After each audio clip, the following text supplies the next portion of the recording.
Bom dia, irmãos e irmãs que estão presentes, aqueles que nos assistem pela internet também. Eu gostaria de convidá-los a abrirem suas Bíblias no Evangelho de Marcos, capítulo 1.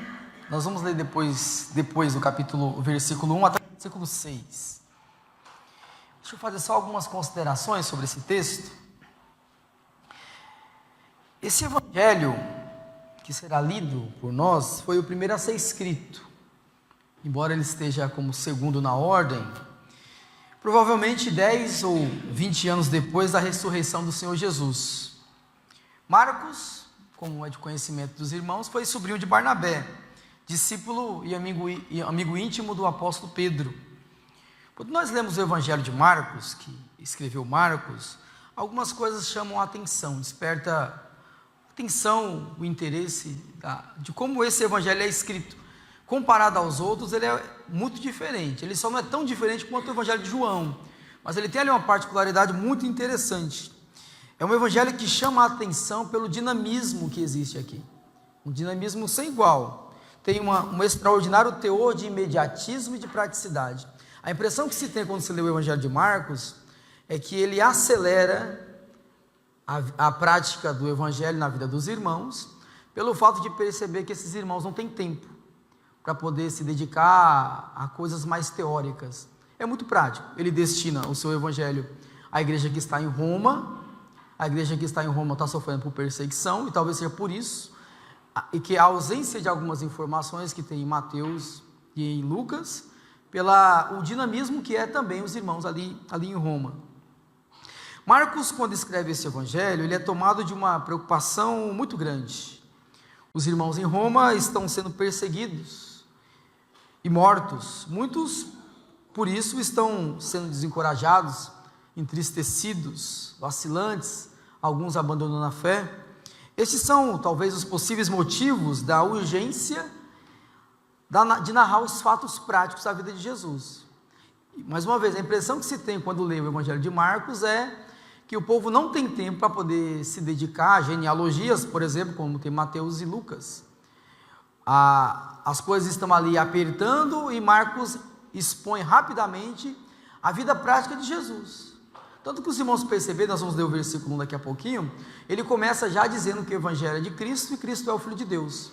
Ele não começa argumentando para justificar que aquele que ele irá anunciar é aquele prometido, como faz Mateus.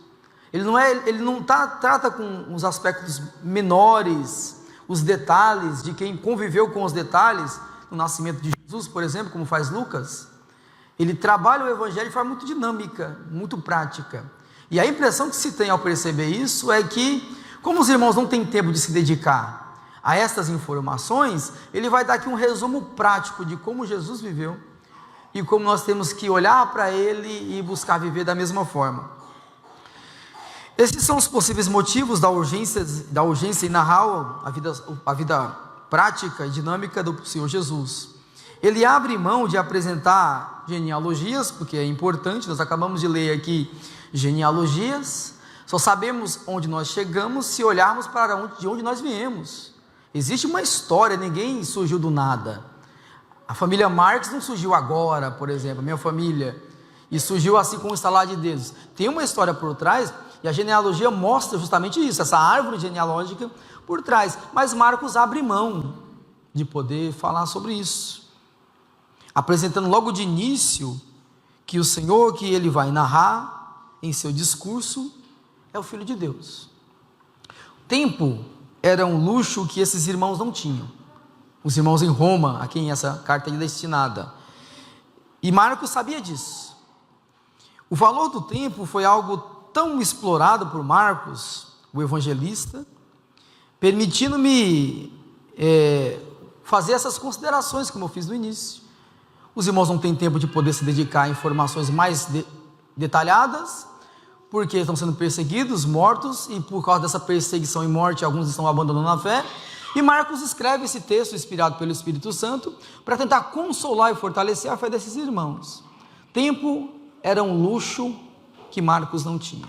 Se a gente reclama da ausência de tempo hoje, os irmãos imaginem no passado, onde tudo era muito dinâmico, Na cidade de Roma ainda mais. Então o tempo era um luxo que eles não tinham. Deixa eu fazer aqui umas observações sobre o valor do tempo. Para entender o valor de um ano, por exemplo, considerando aqui o tempo de forma maior, pergunte a um estudante que não passou nos exames finais. E a gente vai ver o quanto esse tempo era importante. Para entender o valor de um mês, pergunte a uma mãe que teve um filho prematuro, o quanto o mês era importante. Para entender o valor de uma semana, pergunte a um editor de uma revista semanal, e a loucura que é aquilo de poder produzir semanalmente um texto. Para entender o valor de uma hora, pergunte a um apaixonado que está esperando ao momento do encontro. Parece que os minutos são uma eternidade, né? Para entender o valor de um minuto, pergunte a uma pessoa que perdeu o trem, o ônibus, o avião. Na cidade de São Paulo isso acontece com muita facilidade. Para entender o valor de um segundo, pergunte a uma pessoa que sobreviveu a um acidente. Para entender o valor de um milésimo de segundo, converse com um atleta que perdeu a medalha de ouro na Olimpíada. Então o tempo, ele não espera por ninguém. Valorize cada momento de sua vida. Você irá apreciá-lo ainda mais se puder dividir com alguém especial. Tempo era um luxo para aqueles irmãos. Marcos escreve o seu evangelho preocupando-se com o tempo que ele não tinha. E talvez por isso a compreensão da dinâmica, do quanto esse evangelho é prático.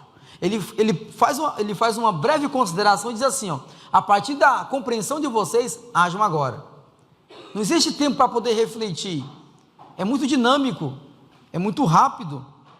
O seu evangelho descreve sua preocupação com uma mensagem que imediatamente deveria ser comunicada e praticada pelos seus ouvintes. Vamos ler agora o evangelho de Marcos, capítulo de número 1, versículo de número 1 ao 6. Eu gostaria de convidar os irmãos a ficarem em pé para ouvir a leitura do texto sagrado. Princípio do evangelho de Jesus Cristo, o Filho de Deus. Olha como ele começa. Conforme está escrito no profeta Isaías: estou enviando à frente o meu mensageiro, que preparará o teu caminho. Voz do que clama no deserto: preparai o caminho do Senhor, endireitai suas veredas. Assim apareceu João no deserto, pregando o batismo de arrependimento para perdão dos pecados. Todos os da terra da Judeia e todos os moradores de Jerusalém dirigiram-se a ele e eram batizados por ele no Jordão. João usava roupa de pelos de camelo e um cinto de couro, comia gafanhoto e mel silvestre. Oremos. Querido Deus, abençoe a tua palavra essa manhã, que ela encontre no nosso coração o espaço reservado a ela, Senhor Deus. E se o nosso coração esta manhã estiver endurecido, como um martelo que miúça a penha, as pedras, que a tua palavra esmiúce o nosso coração, para que encontre espaço para nos mudar conforme o teu querer em nós, Deus. Nós nos submetemos à tua vontade e pedimos, Senhor, fale conosco essa manhã, porque assim fazemos essa oração em nome do Senhor Jesus. Amém. Os irmãos podem sentar. Depois desses 6 versículos que a gente leu, uma pergunta entra como sugestão aqui. Do que se trata o Evangelho? Se fôssemos definir uma única frase para ganhar uma nota positiva do Dr. Lee, para quem esteve aqui no sábado está entendendo um pouco do feedback, como a gente definiria o Evangelho? Como definir o Evangelho, por exemplo, em um mundo onde diversos evangelhos são pregados, e a gente não sabe qual de fato é o verdadeiro? Por exemplo, quando a gente lê o texto de Gálatas, Paulo ele vai dizer que ainda que ele pregue um outro evangelho, isso quer dizer que existe um evangelho sério, verdadeiro, que seja um anátema. Isso que está dizendo é o apóstolo Paulo, aquele que escreveu quase todo o Novo Testamento. Alguém que diz, por mais que eu tenha escrito e escrevi com base naquilo que foi anunciado no passado, mas que no momento agora eu venha pregar um outro evangelho que não seja aquele já anunciado, que seja maldito. Se naquela época já tinha evangelhos diferentes sendo anunciados, vocês imaginem hoje. E se fôssemos resumir do que se trata, do que se limita, do que se propõe o Evangelho, como seria a nossa resposta? Qual é o seu conteúdo? Sabemos que o Evangelho é uma palavra atribuída a 4 livros do Novo Testamento, nós chamamos de os 4 Evangelhos. Foi precisamente no 2º século que esses 4 livros receberam o nome de Evangelho. Até então, o Evangelho era apenas um conjunto de informações sobre o nascimento, sobre a vida, sobre a morte, sobre a ressurreição de uma pessoa, ou seja, Jesus Cristo. Falar o que é Evangelho é dizer Evangelho é falar da vida de Jesus. Isso nos traz um apontamento de como o Senhor mesmo quer que se defina o Evangelho. Mesmo que nós estejamos aqui mais de 2000 anos pós esses acontecimentos, a mensagem não deve mudar, é a mesma. Essa mensagem ela pode tanto destinar alguém ao céu, como destinar alguém ao inferno.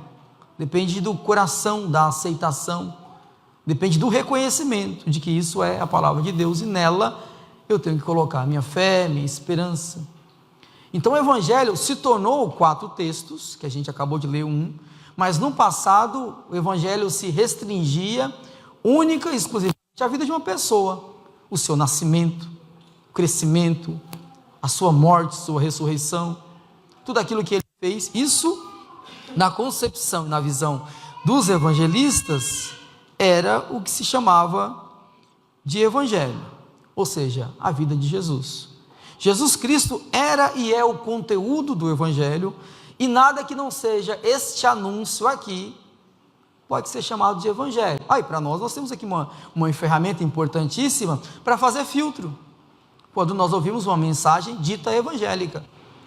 Se não tem o conteúdo, a pessoa do Senhor Jesus como centro, não pode ser considerado Evangelho, porque Evangelho é o anúncio de sua vida. Não é à toa que Marcos começa delimitando e resumindo isso: o Evangelho de Jesus Cristo, e este é o Filho de Deus. O Evangelho é de Cristo, e segundo Marcos, ele é o Filho de Deus. É com estas palavras que se introduz, é com estas palavras que se inaugura a mensagem cristã, e ninguém tem o direito, no decorrer do tempo, de mudar essa mensagem, porque muda-se a mensagem de Deus, automaticamente muda-se o Deus da mensagem. Deus está entrelaçado com aquilo que ele disse, tanto que Jesus Cristo é a sua palavra encarnada, é o seu verbo, acessível a todos nós. São com estas palavras que nasce uma vida de esperança para eles, e uma vida de esperança para os seus ouvintes imediatos e os seus ouvintes posteriores, que somos nós aqui, que nesta manhã está diante desta palavra, compreendendo que ela tem o mesmo poder de transformar, como transformou os irmãos a quem essa carta é destinada no primeiro momento, a igreja que está em Roma. Uma das interpretações mais precisas da palavra Evangelho é que Evangelho é um anúncio alegre. Se o Evangelho tem como conteúdo a pessoa de Jesus, saiba que o que essa pessoa vem a nos comunicar é uma boa notícia, uma alegre notícia, é uma proclamação radiante que resultará em benefício para muitas pessoas. Ou seja, inúmeras pessoas serão beneficiadas com essa notícia alegre que veio a todos nós. São boas novas que se refere ao Senhor Jesus de no mínimo 2 maneiras. São as boas notícias sobre Jesus, e ao mesmo tempo são as boas notícias que vêm de Jesus. Isso quer dizer que Jesus é tanto o conteúdo do Evangelho como aquele que propaga no início da igreja. Está entrelaçado, os irmãos estão percebendo, né? Tanto a pessoa de quem fala, como o conteúdo dessa pessoa falada, está entrelaçada. O Evangelho é o Senhor Jesus, mas é o Senhor Jesus que introduz o Evangelho.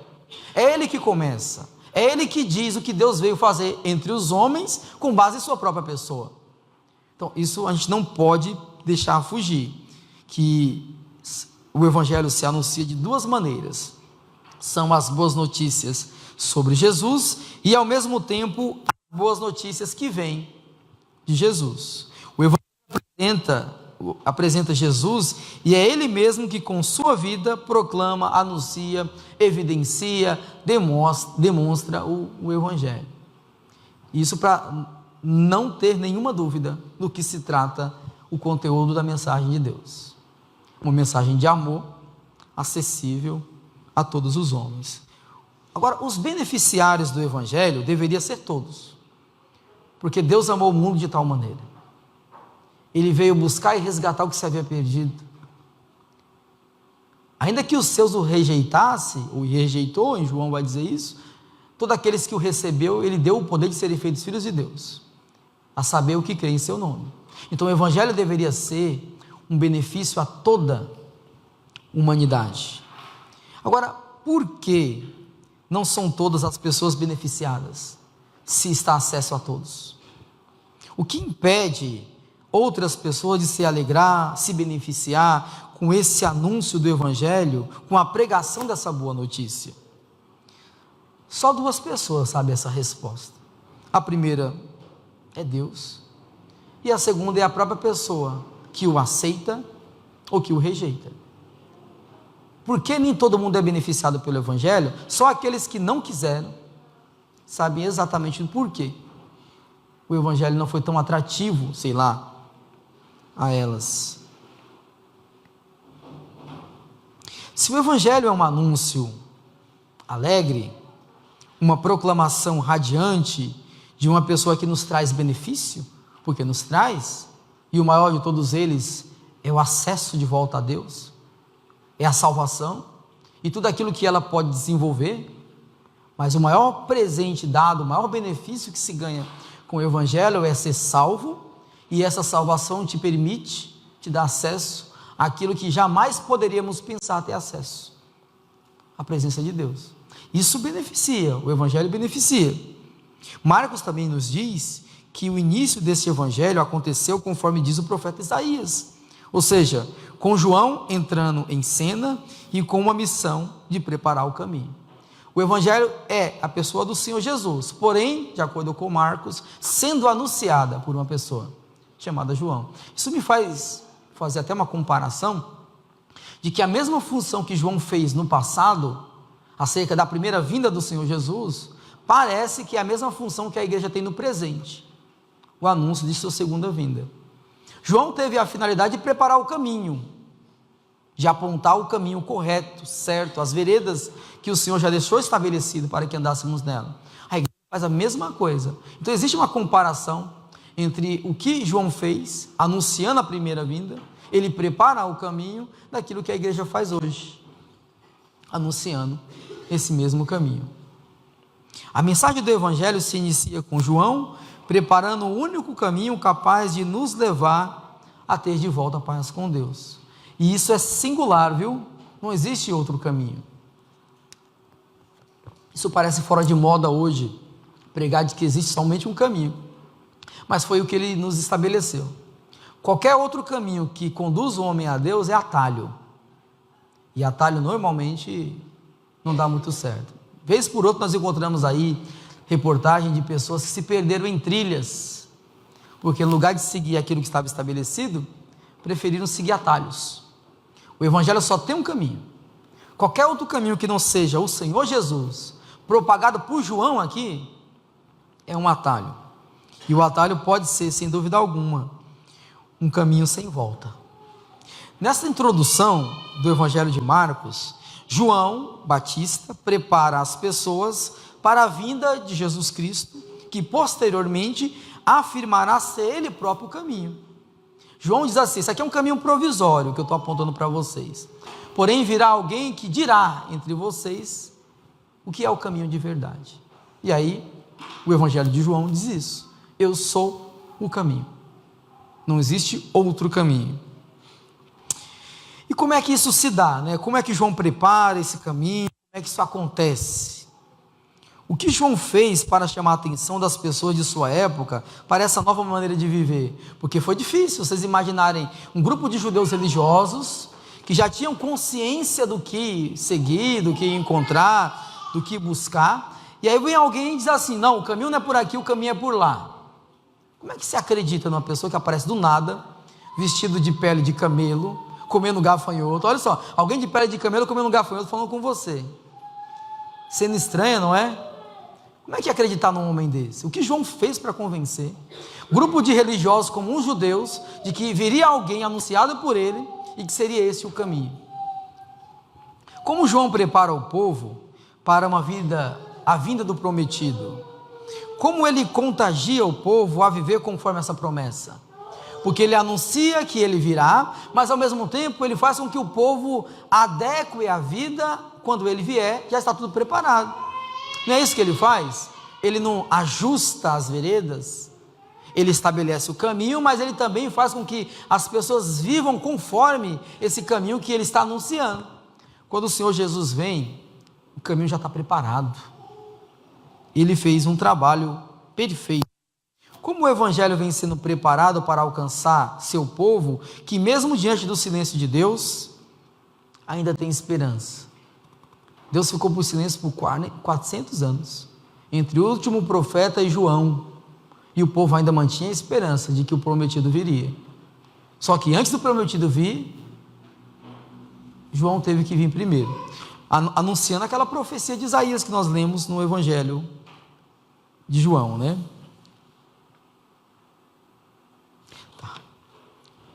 No versículo 2, vamos dar uma olhadinha no versículo 2 novamente.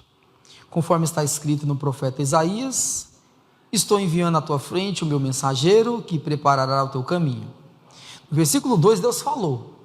Hebreus capítulo 1, versículo 2, traz novamente essa observação que Deus fala. Deus falou no passado de inúmeras maneiras, pelos profetas, porém agora Ele fala por intermédio do seu Filho. Hebreus capítulo 1, versículo 2. E aqui no versículo 2 do Evangelho de Marcos, Deus fala. No passado Deus falou, e sua fala alimentava a esperança do seu povo.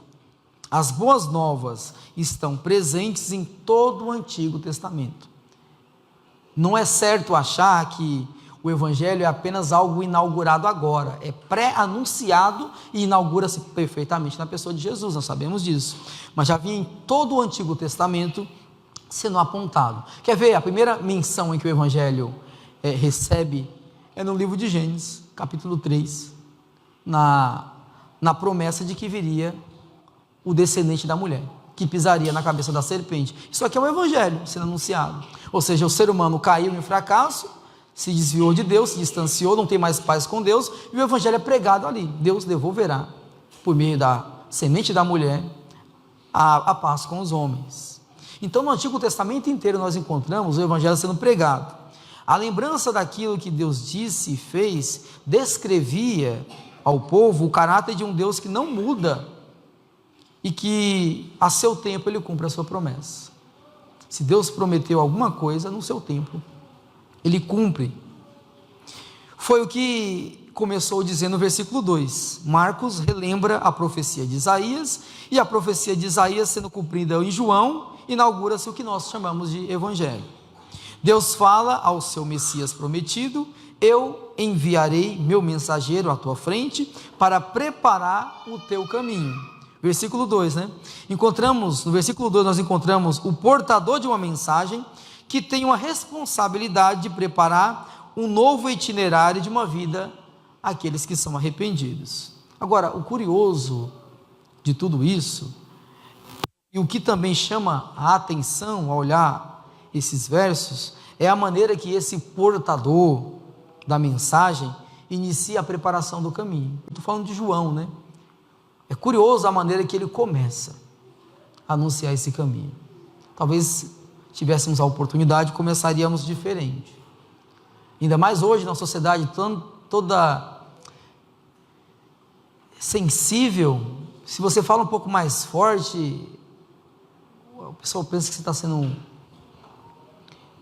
grosseiro, ou se você fala verdades, é politicamente incorreto, e tudo isso nos conduz a ter uma mensagem mais acessível, palatável, não é? E isso não é Evangelho.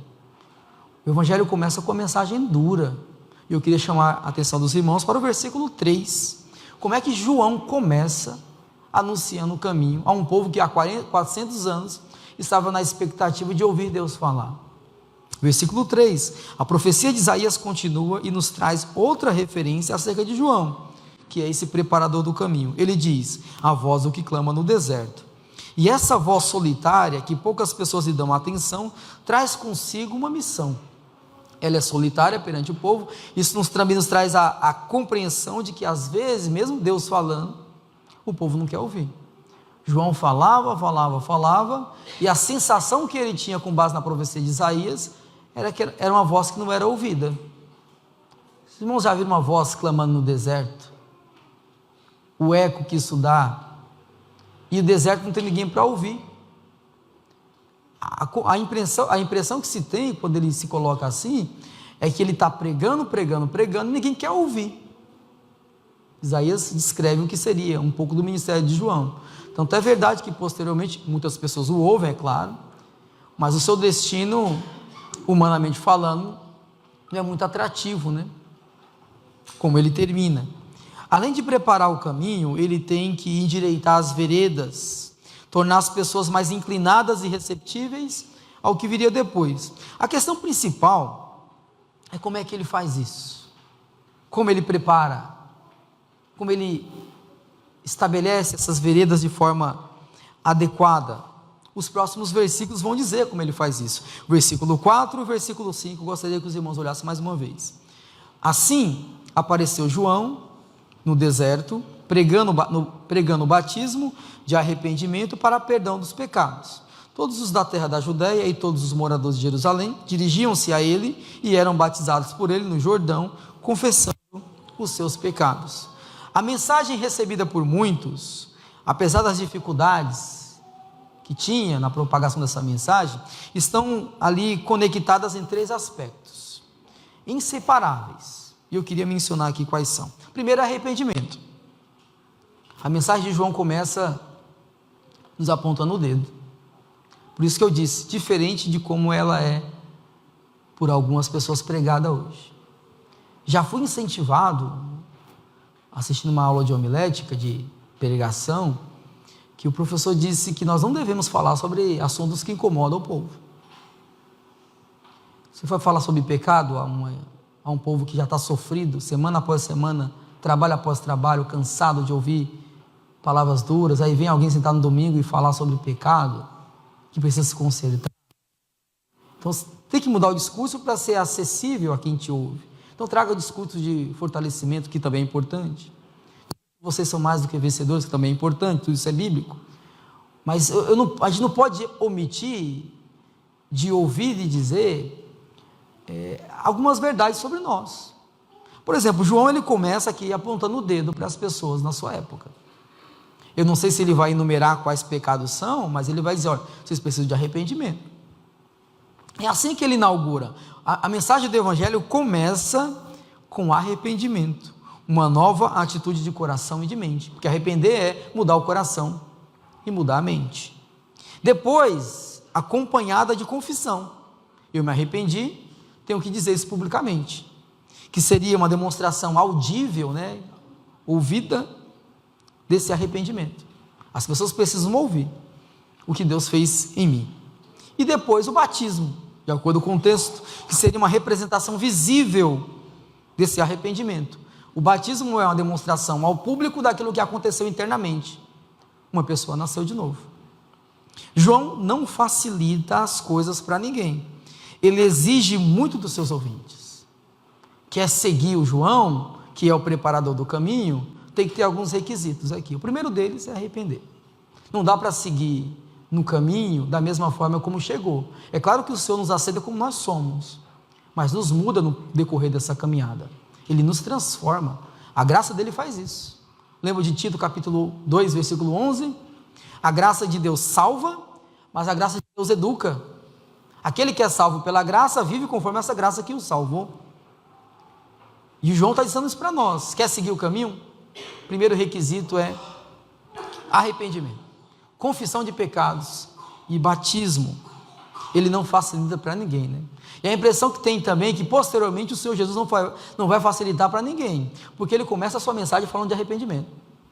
3 pessoas na Bíblia, no Novo Testamento, quer dizer, começam a sua primeira mensagem falando de arrependimento: João Batista, o Senhor Jesus e o apóstolo Pedro, lá em Atos dos Apóstolos. Os três começam falando as más notícias sobre nós, antes de falar as boas notícias sobre Deus. Então não facilita, é uma mensagem que às vezes é dura de ouvir, mas maravilhosa para quem se entrega a ela posteriormente.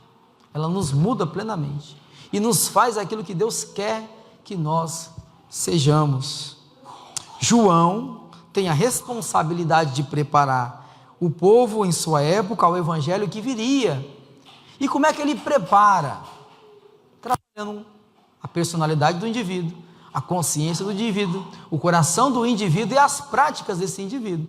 Quando o Senhor Jesus chega, um grupo de discípulos que está com João, ele só aponta: eis o Cordeiro de Deus que tira o pecado do mundo. E o texto vai dizer que a partir daquele momento, muitos dos discípulos de João passaram a seguir a Jesus.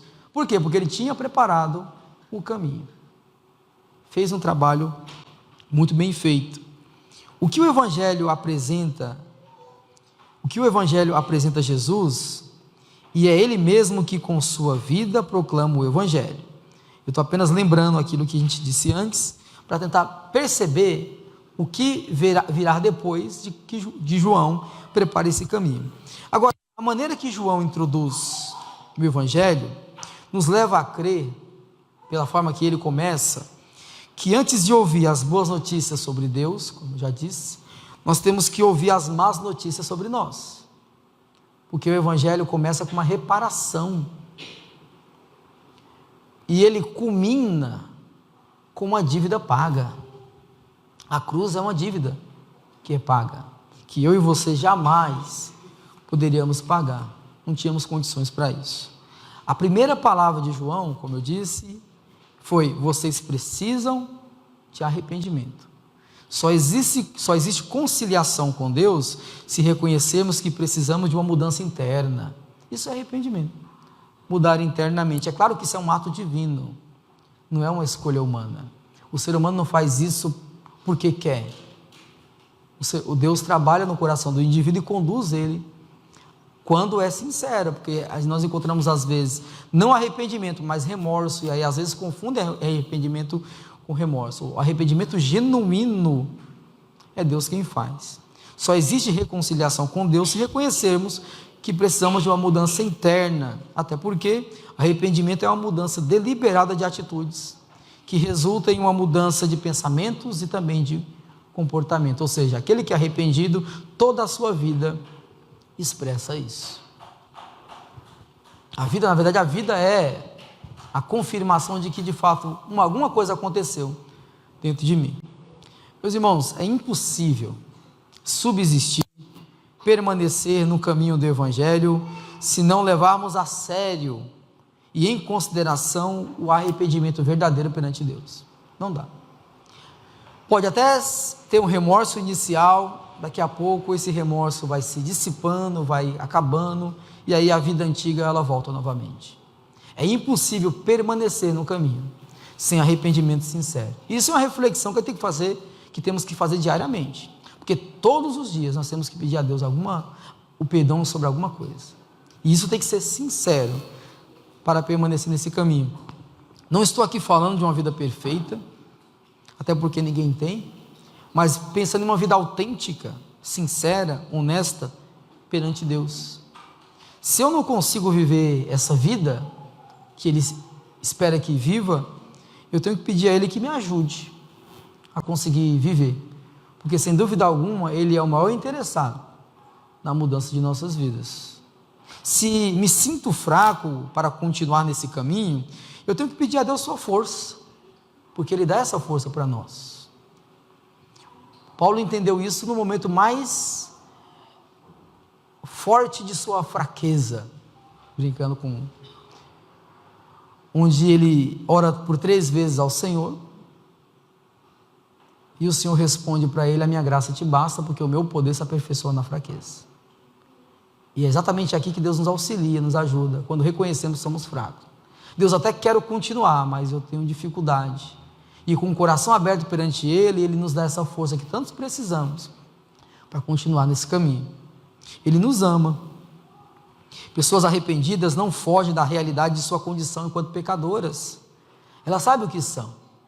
A santidade de Deus revela quem nós somos. Quanto mais próximos estamos de Deus, mais pecados ocultos aparecem para serem confessados com sinceridade. Então, pessoas arrependidas não fogem da realidade de sua condição enquanto pecadoras e nem procuram desculpa para os seus pecados. Reconhece. Senhor, eu pequei, mas foi por causa do outro. Não. Pessoas arrependidas dizem, Senhor, eu pequei e a culpa é toda minha. Estou nessa condição aqui, o Senhor pode me auxiliar, me ajudar? Como eu posso voltar a ter com o Senhor aquilo que eu tinha? Deus sempre nos dá a oportunidade para isso. Muito menos, pessoas arrependidas muito menos atribuem a outros os seus pecados. Elas confessam abertamente os seus pecados a Deus e afirmam que desejam viver de acordo com sua vontade. Isso é o perfil de alguém arrependido. Não tem tempo para se preocupar com o pecado alheio, só tem tempo para se preocupar com o seu perante Deus, e depois pedir misericórdia pelo do outro, quando está bem com Deus. Satisfação, pessoas verdadeiramente arrependidas, têm sua satisfação na vontade de Deus, enaltecendo a sua majestade e glória, que é o prazer na vida de pecadores arrependidos. Que seja essa a nossa vontade, sempre, né? Não é vida perfeita, mas é vida autêntica. Perante Deus, não tem o que esconder, Ele sabe de tudo. A genuína tristeza pelo pecado leva à conversão. A conversão, ela começa com uma dor na alma, de alguém que sabe que Deus. E nós sabemos que antes de cometer qualquer pecado contra outro, contra nós mesmos, o primeiro pecado é contra Deus, que nos criou a sua imagem e semelhança. A genuína tristeza pelo pecado a genuína tristeza pelo pecado leva à conversão, o qual envolve uma completa mudança de rumo. Embora a jornada comece com a tristeza de um espírito quebrantado, essa tristeza leva às boas novas do perdão que Jesus veio trazer e nos dar. Não é o Evangelho, não é isso? O Evangelho começa com o Senhor Jesus dizendo, a dívida que vocês tinham, ela não existe mais. Eu paguei por vocês. Mas antes de ouvir isso, eu tenho que reconhecer o que eu tinha, o que eu era, o que eu sou, para poder dizer, Senhor, me muda a partir de agora. Eu sei quem eu sou sem o Senhor, mas eu sei o que eu posso ser com o Senhor. Nesse processo me ajuda e Deus fará a sua obra na minha vida e na sua. Ele não despreza um coração contrito, nem muito menos quebrantado. Salmo 51, versículo 17, Davi, que experimentou a profunda dor da tristeza, disse para nós muito bem o que Deus jamais despreza. São perdoados todos aqueles que confessam serem pecadores e necessitam do perdão. São perdoados todos que a Deus clama por misericórdia. Que seja esse meu pedido e o seu constantemente. Deus, tem misericórdia de mim.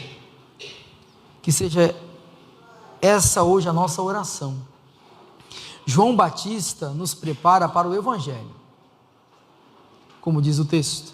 As marcas dessa preparação são arrependimento, confissão de pecados e o batismo, como foi descrito no versículo 4 e o versículo 5. Agora, todos nós temos uma responsabilidade perante a tudo que até aqui nós ouvimos. Já que eu sei o que é o Evangelho, exige-se de mim a urgência em poder vivê-lo. Tempo, meus irmãos, não está no nosso controle. Lá no colégio, semana passada, eu tinha uma professora de história, moça de 31 anos, super jovem, que tinha problemas sérios com diabetes. Quando foi na segunda-feira, a gente ouviu a notícia de que ela teve um infarto fulminante. Cheio de vida, namorando, cheio de planos, fazendo doutorado, se preparando para ir para os Estados Unidos. E de uma piscada dos olhos, o Senhor o chamou para prestar contas. A chamou para prestar contas. Então, o tempo é uma coisa que a gente não tem como garantia. Se a gente entendeu a mensagem do Senhor, olhando aqui pela lente de Marcos, nós temos uma urgência em poder vivê-lo. Tempo é um luxo que nós não temos. A oportunidade pode ser agora, Ele está aqui nos dando essa oportunidade. O Evangelho só terá sentido e poder na minha vida e na sua, se nós acreditarmos que tudo que foi escrito é para ser vivido de forma integral. O tempo é muito curto, a vida ela é muito breve. Não despreze as oportunidades que Deus sempre tem oferecido. Pode ser que seja a última. Não saia, por exemplo, daqui hoje, sem assumir, reassumir, ver ou rever o compromisso com Deus, a vida que você tem com Deus, porque isso aqui é o passaporte da eternidade. Só existe um caminho, e só existe uma única pessoa que nos conduz até o final desse caminho, que é os céus, é a pessoa do Senhor Jesus. O Evangelho é de Cristo, Cristo é o Filho de Deus, que nos convida a fazer parte de sua maravilhosa família.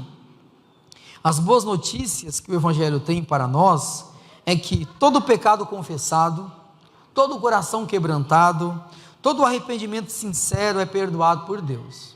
Essa é a boa notícia, porque alguém pagou o nosso preço. Deus nos ama tanto que não poupou o seu maravilhoso Filho, como demonstração clara de que Ele nos leva a sério. Em Deus nós encontramos amor suficiente para nos perdoar sempre. Em Cristo Jesus temos a oportunidade de sermos filhos de Deus, com o objetivo de agradar o nosso maravilhoso Pai. Irmãos, a vida com Jesus é algo muito sério. Se até o dia de hoje não temos levado a sério, eu sei que não é o caso dos irmãos, o nosso compromisso de vida com o nosso Senhor, façamos hoje isso. Temos a oportunidade para isso. Que não sejamos tentados a brincar com coisas que até os anjos temem em olhar. Salvação da humanidade. Então vamos ficar em pé e vamos agradecer a Deus pela sua palavra esta manhã, por aquilo que Ele nos lembrou, que só Ele sabe o que Ele falou no coração dos irmãos através do seu Espírito, mas que Ele reafirme cada vez mais nosso compromisso com Ele, e que a gente relembre que o Evangelho compreendido, ele exige-se uma urgência em viver, porque nós não temos tempo. Oremos. Querido Senhor, obrigado por Tua palavra e por nos lembrar do que se trata a Sua mensagem, Senhor.